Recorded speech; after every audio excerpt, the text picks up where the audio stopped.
Hey, what's going on, guys? So I just wanted to give a quick kind of update on my experience right now as it goes with the back-end flash. Everything is going relatively good on the back-end flash.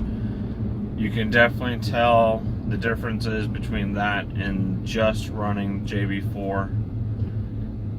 The only issue that I'm having currently is that at some points when I go full throttle, it pushes me into map 4 and it throws a code for the fuel pump voltage. I mean, the car's got 165,000 miles on it. I'm sure it's probably the factory low pressure fuel pump, so it's probably just worn out.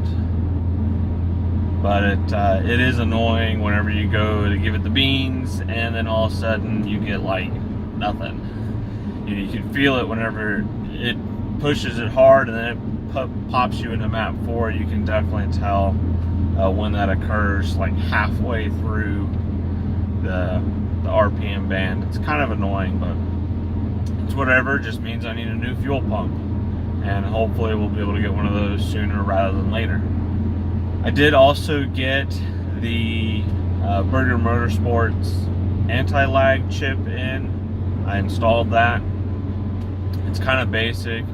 If you have a JB4, then you already kind of know what you need to be doing. Just take off everything like we did in the other video to run that BMS cable. Except this time you do have to open up the JB4 box as well as the data cable to make sure that you run anti-lag on there. I did have to actually kind of go back through the BMS or the JB4 install to see how to undo the clips without breaking anything, because it's been so long since I've done that. But got that installed. I'll insert a little clip here of just the kind of running of that.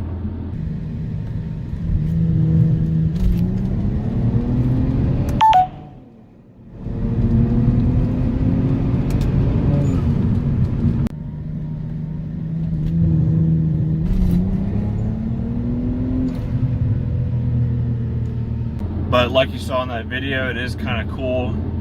You just hold down the volume down button. You have it in manual mode, manual shifting. Select your gear, just hold down the button, mash the throttle, and it holds those RPMs so you can build boost. You let go of the button and then you go. According to the instructions, you can also use the brake pedal, but I just feel like it's easier to use the volume button. I don't have to worry about, you know, any sort of braking issue at all. But it is pretty cool. It's definitely kind of a weird sensation when you push the button and mash the throttle. It revs up and it holds that RPM, but you're like lunging forward like it's on the brakes almost, and you let go of the button and it mashes you back. So it's a real cool rush kind of feeling about it. The car seems to really like it in second gear at around 30 miles an hour. Again, I have that fuel pump issue. Most of the time that I've done it in third gear, it kicked me into map 4, but we'll get that corrected here. Just want to give you guys a quick update, nothing big. So hopefully we'll have some more stuff coming along here pretty soon. We had Cars and Coffee canceled last week due to weather, but that was okay. I was going to a summer camp anyway, but it's all good. I hope you guys have a good one, and see you on the next one.